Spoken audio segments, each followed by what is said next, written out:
I'm Brian Horner, Curator of Collections for the Estes Park Museum.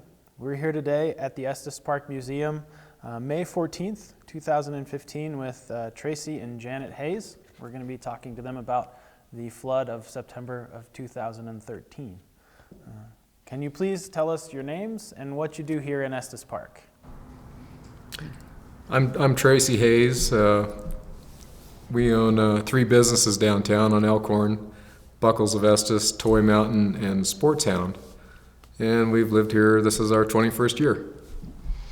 And I'm Janet Hays, and we just work together. We've done the businesses together forever, so basically. Could you tell us the specific address of those businesses? It's 160 West Elkhorn.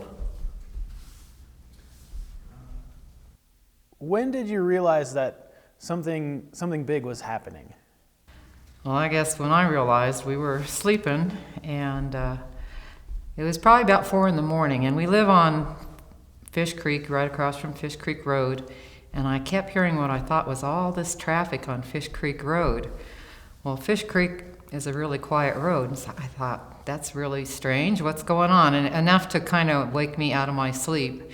And so I all of a sudden got up and kind of looked out of the window, and I saw like all this movement out there, and I thought, wow, that's really strange. So I'm like, Tracy, take a look at this.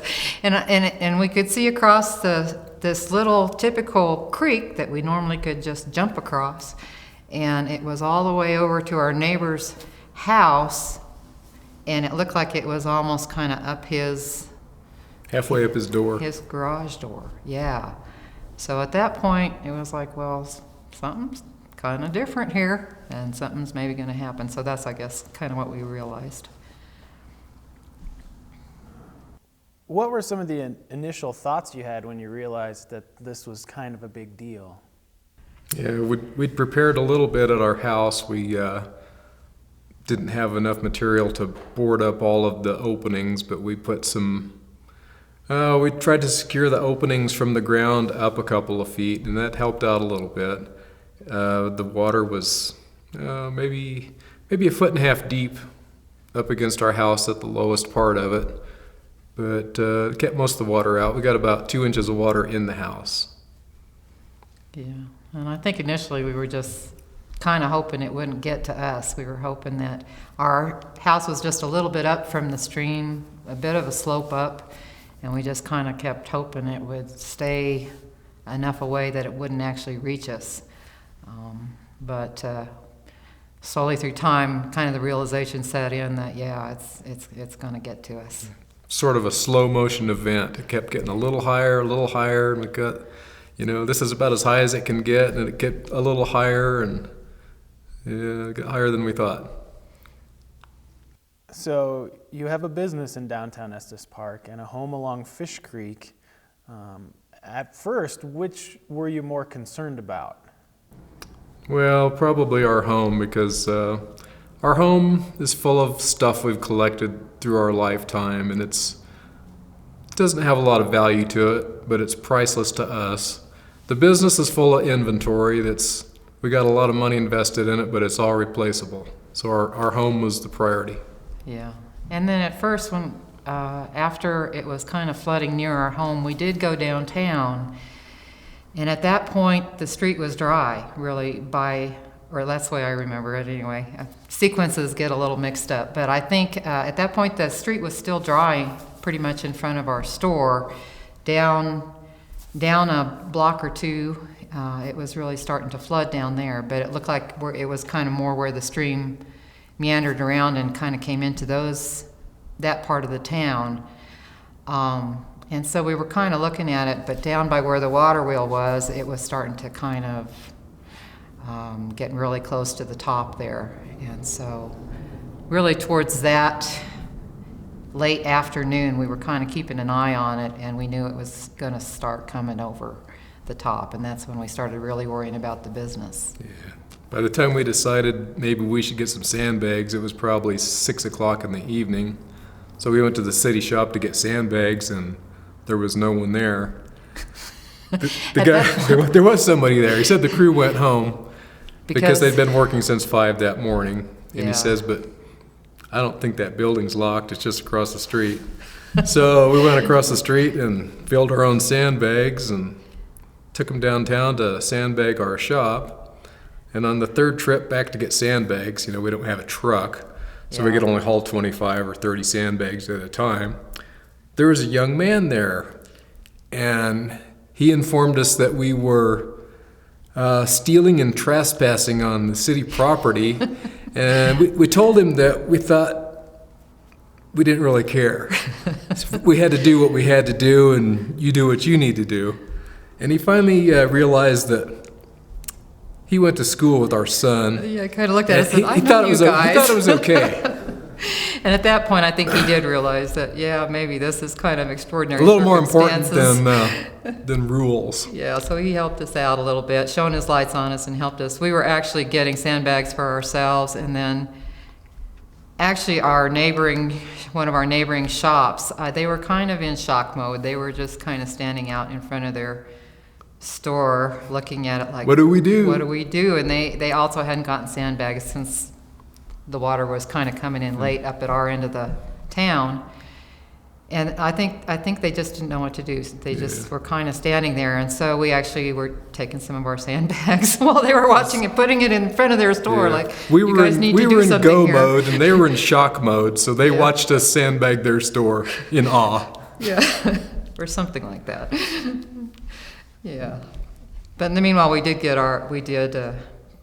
enough to kind of do the front and the back of our 3 stores, and Which helped get us that out a done. lot in the long run. it did. Yeah. Because the water was about 2 feet deep on the front of our shop, and we just had a little seepage get in and got the carpet wet. That was very little damage at all. Yeah. Had we not done that, like some of the stores up the street, they didn't know or get the chance or really realize it. I think that it was coming at that end of the street of Elkhorn, and several of those stores, the debris and the water did hit their doors and busted out their doors because they hadn't sandbagged, and then they got pretty extensive damage, which was Left pretty 6 sad. inches of mud behind. Yeah, a lot of mud. Yeah. So, how many times do you think you went back and forth between the business and your home in the first couple of days to sort of check on things or do whatever you felt you needed to do? I don't know. It's kind of a blur at this point. It's been it's been a little over a year and a half, and we were just kind of reacting. We didn't have a plan. We just went and did what we thought was the best at the time, just to try to save as much as we could. Yeah, at first we were kind of hoping, like I said, that the water wouldn't get to our house. And so we were just checking on things and kind of monitoring, but then it just kept rising. It was that slow rise over a couple days. And I don't remember quite when it happened, but at some point I was in my house and I had been taking things out of the bottom bedrooms because we live on just a real slight hill, and thinking that I was hoping it wouldn't get in there, but maybe I'd better take some stuff out of there just in case, and kind of moving it up into our next little section of our house. And I just remember standing there, and all of a sudden the mud in the closet just kind of started seeping in around the bottom, and that's kind of when I went, oh boy, here we go, And so then I got him, and from that point on it just kind of started coming into the bottom. And he did a lot of things. He had like a long kind of, I don't know if it was an old fire hose or something. I had a sump pump. We have a small crawl space, and I put it in the crawl space, and with a 2-inch discharge hose that leaked fairly badly.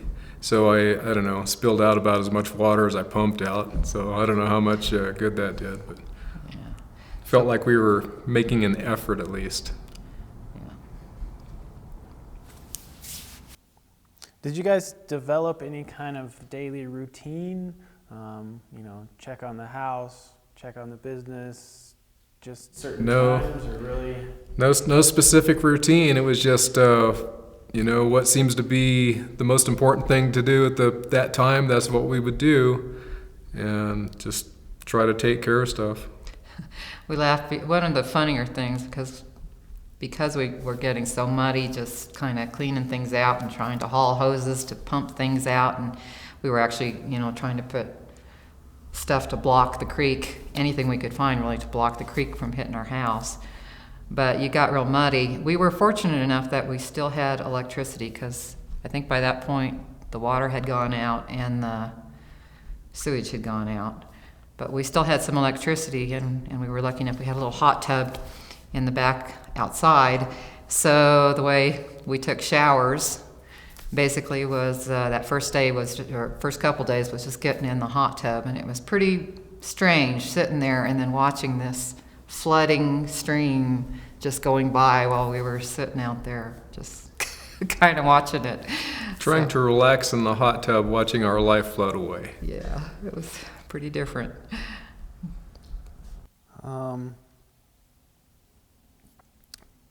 How did you guys cope with the stress of the event? Yeah, I don't there anything real specific. I mean, I think you just react. I think that's really all you can do. There was a lot of people calling and kind of just stopping by the house and the business, and I think just talking to people and realizing we're all kind of in this together and doing what you can. Yeah, for me, maybe the last straw was several days after the flood and water was receding, and I had my vehicle with a long cable on it trying to pull debris out and make a stack of it so I could get rid of it. Got my vehicle stuck, which isn't a very significant event, but it really was pretty significant. That was like the last straw. What else can go wrong here? It was just about broke me. Yeah, and I was trying to get him to put more stuff along the side of the house, and at one point he just looks at me and says, I just cannot keep back this river. And that was really all there was to it. So you got frustrated. That's probably what we learned, is nature is going to happen.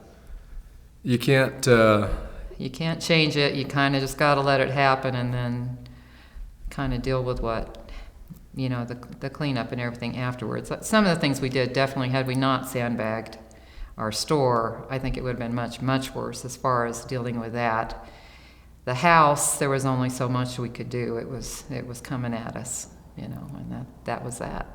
But I guess in the end, you kind of keep it in perspective, because we started hearing the stories, that there was houses that were actually gone down the canyon, and road was gone, and we had mud and we had water in our couple bottom bedrooms, but we had a house. I mean, we could live there after it was done. We'd be able to clean it up.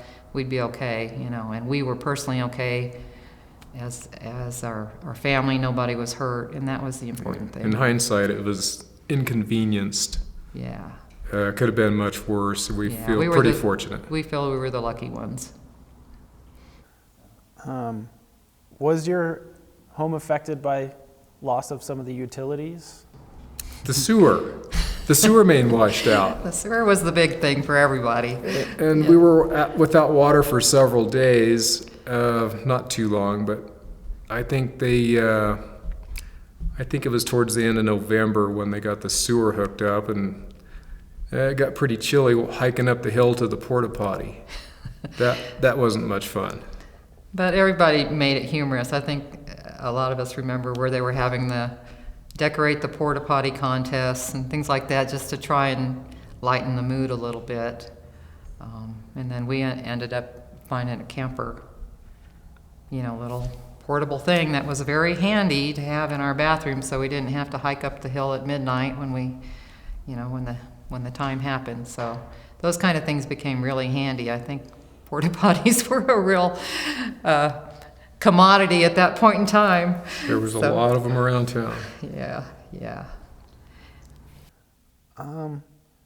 How would you characterize the general community reaction to the flood? To me, the most impressive part of the reaction was the way that they rebuilt and pulled together to rebuild the roads. There was a lot of help. I think a lot of people just kind of wandering around just thinking, what can we do to help anybody else, downtown especially. Out here, it was along the roads and things. At Fish Creek, it was a little harder even to get to people. But downtown, a lot of people were kind of just wandering around trying to help when they could, from what I remember. But the roads also, in a little bit longer term, down in the canyon, I'll always remember seeing a video. There was a town meeting or something where they did like a flyover or pictures of how much of the road was gone, and that's kind of when you just realized, like, wow, this is going to be a long-term deal. And but to have them come in and put in some sort of temporary road within just 3-4 months, to me was just like a little miracle. I don't know, still don't know how they did that. The majority of the businesses in town are very dependent on tourism, people coming up and down the canyons to get here, and all the major roads were washed out, so that was a big deal to regain access to Estes Park. And they did that fairly quickly. Yeah, that was pretty remarkable. And to us, that was a big impact. We didn't lose so much in the way of actual damage to our store. The damage was loss of business. I mean, people literally could not get here without taking a 5-hour trip or 4-hour trip or whatever it was up here. And it became kind of humorous that a 4-wheel drive road, which was Gold Hill Road, became like the major little freeway to get access in and out of town, to kind of cut an hour or two off of trying to get down to Longmont or Loveland or Fort Collins. We have family in Fort Collins. Our couple employees, our son and another person live in Fort Collins that work for us. And so they really couldn't get up to us at all without taking a 5 or 6 hour drive to get there, which certainly wouldn't be a day commute kind of thing. And then we have also family up in Cheyenne, so something that became normally a 1.5, 2 hour drive to get to people was kind of a big deal. Now you were 5 or 6 hours to get out of here. And so initially I remember hearing that all the roads were closed and the only way out was over Trail Ridge, except for Trail Ridge, that was open. But at that point in time, it was mid-September, and we all knew that within just a few weeks, Trail Ridge would be closed. And also we had a government shutdown in the middle of that, which closed Trail Ridge Road, and we weren't too happy with the feds at that particular time. Yeah, that didn't seem like a good thing at that point in kick us time. while we're down, guys. Yeah. But so at that point, we were all worried about there really weren't roads in and out of Estes, and I remember people were flocking a little bit to the grocery stores because they were worried about would we be able to get food. Luckily, I tend to always be pretty well stocked in our house. I wasn't real worried yet. But I did go down and get, quite a bit of water and stuff, because to me that would be the most important thing to have on hand. And, some spare groceries and stuff too. And the shelves were getting pretty bare in a hurry. There was that sort of thing going on, and people were worried. But as it turned out, there's a lot of resourceful people out here and a lot of 4-wheel drives. And I know that there was also a lot of helicopters going over, which I remember. But that was... a lot of that was getting people out of their homes that were pretty well isolated, I think, from, the roads being all out. So, how concerned were you guys about the loss of business and how long it might take for people to get back up easy access to town? That was a big concern for us, because that is our sole source of income, as for a lot of businesses in town. So access to town was very important. And they did get the roads open shortly before the annual Thanksgiving parade. And a lot of people from the valley down below made a big effort to come up and support the people of Estes Park and maybe spend a little more money than they typically would have. It was pretty awesome to see that support. Yeah, it was pretty worrisome. In our darker moments, there was a little bit of, I guess we get a couple weeks off anyway. But the long range worry about how long will it really be before people can get here. It might be, at that point, you were really thinking it might be a year or two before we can really get any kind of real business established here. And we were already looking at other options within a few days. It was like we need to think of something if people can't get up here and our businesses are basically going to be closed or inaccessible for quite a while, we better start looking down in Fort Collins and in Loveland, maybe moving all our inventory down there, finding a spot, reopening down there. So we were starting to look at alternatives pretty quick because we realized that that might be the case. Luckily, we didn't have to go there because Yeah. we like Estes Park. We don't want to own a business in another town necessarily, so we didn't have to do that. But it was an option for us that we seriously considered. How long was it, do you feel like, before you got to the point where you were like, okay, people are coming back, it's going to be all right, we can forget about potentially moving somewhere? I'd say it was the weekend of that Thanksgiving parade. That was a pretty significant event, I felt like, because there was a very good turnout, and there was a lot more people came to town throughout the winter than I really expected to see. Because it still wasn't easy to get here. The roads were bad, but they were open. I think that was an indicator, that parade was an indicator that, things will turn and be okay. But to me, it really took going through the next summer to feel like, that people were really going to be able to go through some of the inconvenience still with the road work and all that sort of thing, and get up here, and we were going to be okay. We'd made it through kind of the period of time where we really didn't have much income, and people were back and they were supporting us, and things were going to be okay.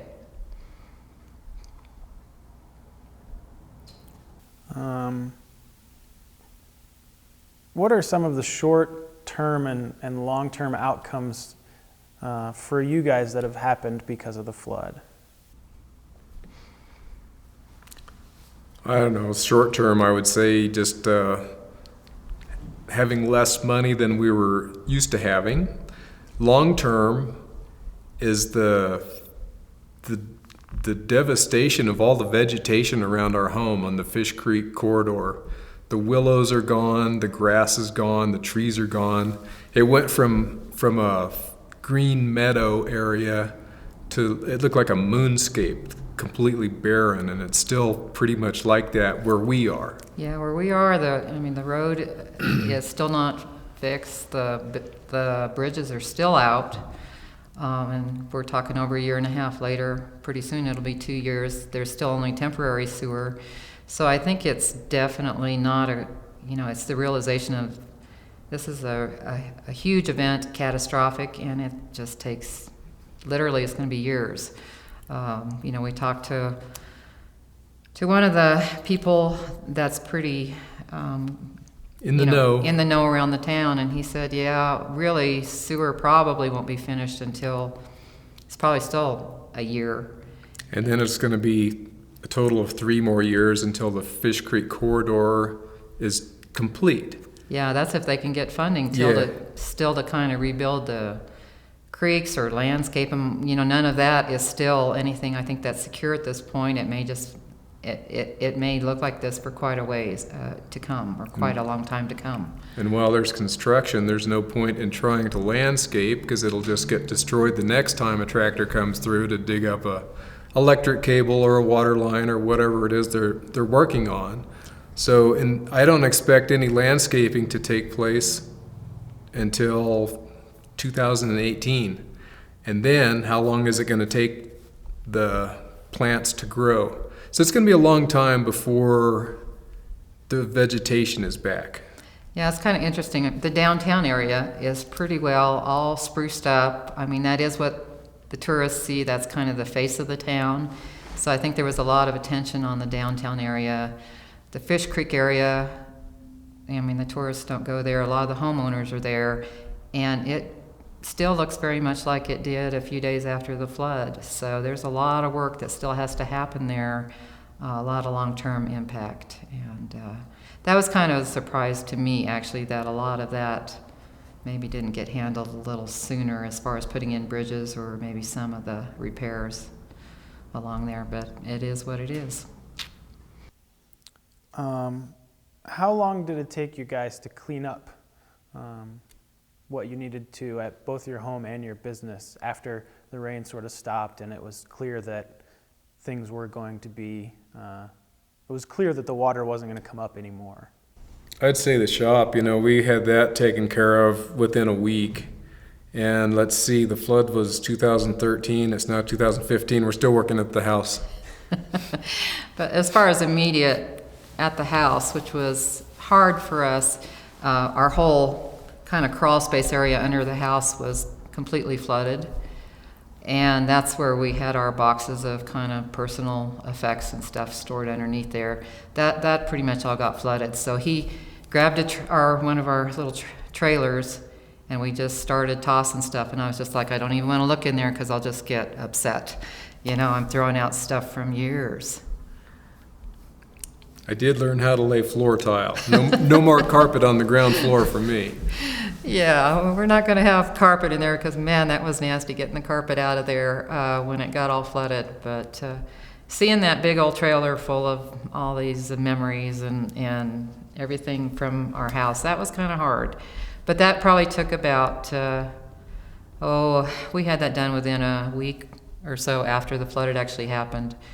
And at the store, we had mud that had come in the store that had seeped in kind of the lobby area and kind of into a little bit of our main areas, but we were able to kind of shovel that up a little bit and then get just wet vacs and good old brooms and mops and everything and just scrub it all out. And that cleaned up pretty good. Behind the store, there was a bunch of mud that they had to, my husband and one of our employees, Chris, and whoever kind of was helping with, they were shoveling a lot of that stuff out. That was pretty deep and thick. So that, like he said, probably took about a few days to kind of get that cleaned up. So that wasn't so bad. Were you guys ever concerned about the structural stability of your store, or was there not that much water on that end of town? Or? Our building survived a flood in 1982, and the water was much deeper. There was probably 4 feet of water inside the shop in that flood, and I know that from pulling paneling off and stuff. There's a definite water line from that flood. So we had much less damage this time. Our building, we were kind of lucky because it has a lot of stone and brick around the bottom of it. It's not just wood. So from that standpoint, we have, I think, more stability than some of the other buildings in town. So we were pretty lucky. It was strange, though, when we did go downtown, when the water was just rushing downtown the morning after it kind of had gone over the top of where the water wheel was and had actually come rushing down the street. And I was sitting across from our store because on the other side of where our shop is, where the other shops are across the street, because I really couldn't get to our store without wading through all of that. And I'm kind of a klutz, and I didn't want to fall down in the middle of the stream and get washed down. So he went across and was actually wading through, up to about his knees through the water, and we knew it had been much higher during the night from some of the people that actually stayed down there and looked. And it was nice to hear him just kind of look in the store and say, well, it doesn't look too bad in there, and at least it wasn't all busted out and everything. That was kind of good to hear. So.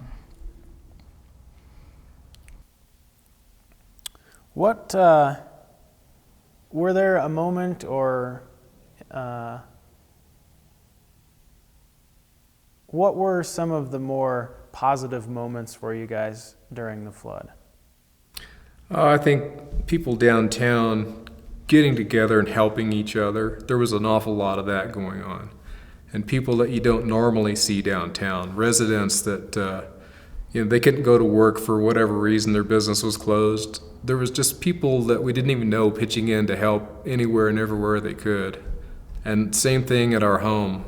We didn't have a lot of volunteer help at our home, but I could see crews at neighbors' houses, church groups, just a lot of people trying to do anything they could to help. Yeah, we probably didn't need as much at our home as like our neighbor right across the stream from us the water was completely around his entire home, so he needed, lots of help, the homes around there, whereas ours, it was kind of against one side. Our son actually ended up coming up to our house somehow. He got up there on a trail bike, and after a few days, and the water was still kind of coming or seeping in, and I know there was a church group that had just stopped in while he was there and helped some, and we still don't even know who all they were. So there was that sort of thing going on, that people were just kind of pitching in to help wherever they could, and that's pretty impressive. And the road crews, like I said, that kind of rebuilt everything down the Big Thompson River, they would stop in our store, and just the nicest, most positive. You knew they were working 18-hour days, and yet they were all just pulling together and had good things to say about everything, and that was pretty impressive. They weren't picking at each other like you do when you get really tired. They were just doing whatever they could to help. Yeah, a lot of good people.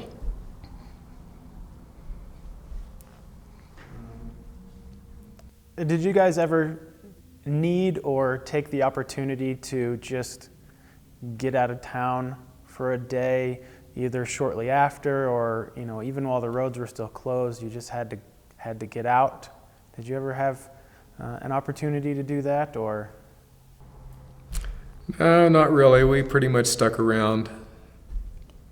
We did pretty much. Like I said, I have family or parents, elderly parents up in Cheyenne, so I did make that trip up there, kind of the 4-hour drive around to get up there, but it was more just kind of just making sure everybody's okay and letting them know that we're okay. But I think we hung around a lot, just general cleanup, like you said, of our store, and just taking care of things. And he actually then had to kind of think about getting the tile laid and getting the drywall. We had to pull drywall out of the rooms and everything to make sure they didn't get all moldy, and they were nasty anyway from flood water. So we were kind of dealing with that probably more than anything else, and didn't worry a lot about getting out, at least at that point.